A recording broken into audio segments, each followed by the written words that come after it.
भाजपा के 4 लड़के जो है, भाजपा के जिला उपाध्यक्ष हैं, उन्हीं के लड़के और रिश्तेदार 4 लोग मिलकर मेरे ऊपर जानलेवा हमला किए थे। और तब भी मुझको उन लोगों ने हमला भी किया। उसके बाद मुझे ही उल्टा थाने के अंदर बैठवा दिया गया था। आज भी मेरे सर पे वो निशान है। यहाँ पर 4 लोगों द्वारा हमला हुआ था हम पर। सभी दर्शकों को मैं हाथ जोड़कर प्रणाम करता हूँ। क्या मामला है? आपके पिताजी वाला आपकी घेराबंदी किया गया, क्या है मामला? दोपहर में मैं कर्नलगंज गया था।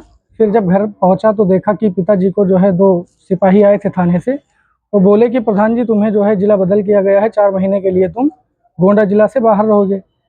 तो हम लोगों ने पूछा कि आखिर क्यों किया गया है, तो उन्होंने बोला कि तुम्हारे खिलाफ जो है 3 केस चल रहे थे। तो उसमें से हम लोगों ने बताया कि एक मुकदमा था, उसमें वे कोर्ट द्वारा दोषमुक्त हो गए हैं और एक जो है वो चल रहा है। बाकी जो एक मुकदमा धारा 420 आईपीसी दिखा रहे हैं फर्जी तरीके से पिताजी के ऊपर, वो कोर्ट के द्वारा उसमें पिताजी अभी जो है प्रेषित नहीं है, वो फर्जी है और इसमें आप कैसे कर सकते हैं। तो उन्होंने कहा नहीं, अब ये दबाव है मेरे ऊपर और चलना पड़ेगा, तुम्हें जो है जिला बदल किया गया है।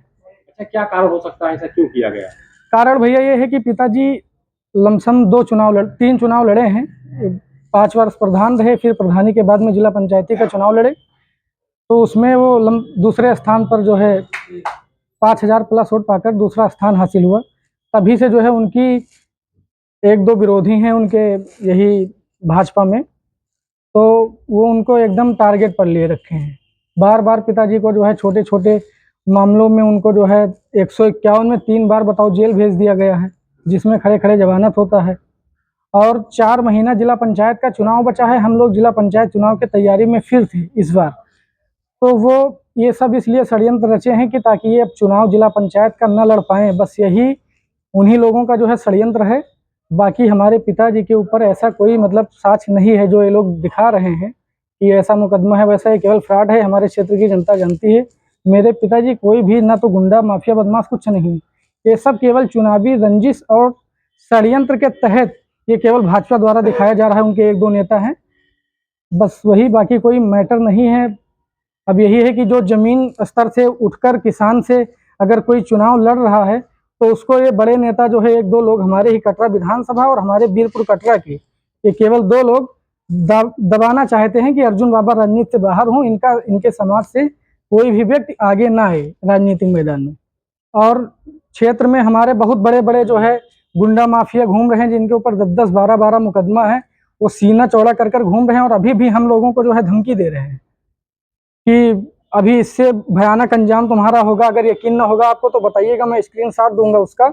यही भाजपा के जो है एक कार्यकर्ता है हमारे क्षेत्र में, उपाध्यक्ष हैं, उन्हीं के लड़के द्वारा जो है पोस्ट किया गया है फेसबुक पर। तो ये सीधा षड्यंत्र इन लोगों का है, बाकी कोई मामला नहीं है। तो आपको क्या लगता है कि प्रशासन किसी सत्ता के दबाव में काम कर रहा है? अब प्रशासन जब तक सत्ता के दबाव में नहीं थी तब तक कोई मैटर नहीं था।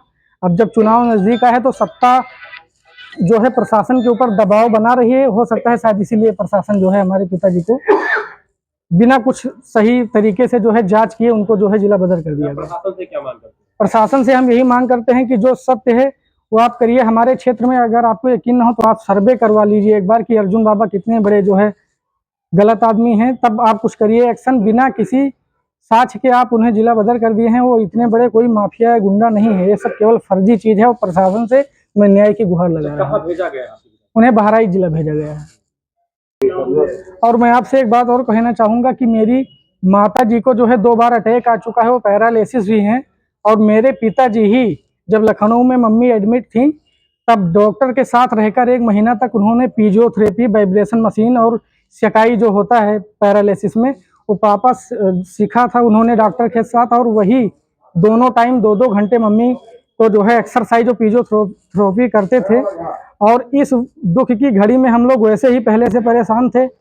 मम्मी को 2 बार अटैक है और पिताजी को जब सख्त जरूरत थी घर पर रहने के लिए, तभी जो है ये षड्यंत्र के तहत उन्हें बहराइच जिला में ऐसे जगह जिला बदल किया गया। पता नहीं कि उनको वहाँ खाने का व्यवस्था होगा इसी ठंडी महीने में, पता नहीं कहाँ छोड़ा गया, हम लोग नहीं जानते हैं। 2022 को जब सपा का चुनाव हो चुका था विधानसभा का, उसके बाद में मैं परसौनी पुरवा से मिश्रणपुरवा जा रहा था अपने मित्र के यहाँ। उस समय भी इन्हीं भाजपा के 4 लड़के जो है, भाजपा के जिला उपाध्यक्ष हैं, उन्हीं के लड़के और रिश्तेदार 4 लोग मिलकर मेरे ऊपर जानलेवा हमला किए थे। और तब भी मुझको उन लोगों ने हमला भी किया। उसके बाद मुझे ही उल्टा थाने के अंदर बैठवा दिया गया था।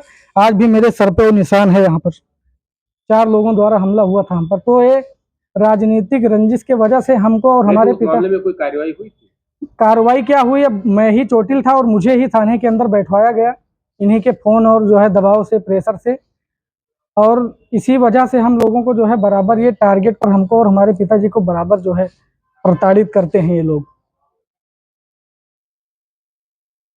तो मैं आप सबसे कहना चाहता हूँ, क्या मेरा यही गुनाह है कि मैं जो समाजवादी पार्टी में हूँ या बैजनाथ दुबे जी के साथ हूँ, इसीलिए मुझे इस तरीके से टारगेट पर लाकर प्रताड़ित किया जा रहा है? क्या हम लोग राजनीतिक लाइन में न रहें या छोड़ दें दुनिया? अब इस तरीके से ये लोग परेशान कर रहे हैं कि अब क्या करें, हम लोग कहाँ जाएं? और प्रशासन से यही कहते हैं कि आप जो है देखिए और हम लोगों का जो है मदद करिए। हम लोगों को बहुत दिन से जो है प्रताड़ित किया जा रहा है इन लोगों के द्वारा। और मैं आप सभी से कहना चाहता हूं कि हमारे ही ऊपर ये लोग जो है हमला करवाते हैं, फिर हम ही लोग को जो है थाने में बंद करवाएंगे। 151 में 3-3 बार जो है जेल भेजे हैं ये लोग। तो क्या हम ही लोग बहुत बड़े अपराधी और गुंडा हैं? जितने बड़े बड़े गुंडा बदमाश घूम रहे हैं उनके ऊपर कोई एक्शन नहीं लिया जा रहा है क्या?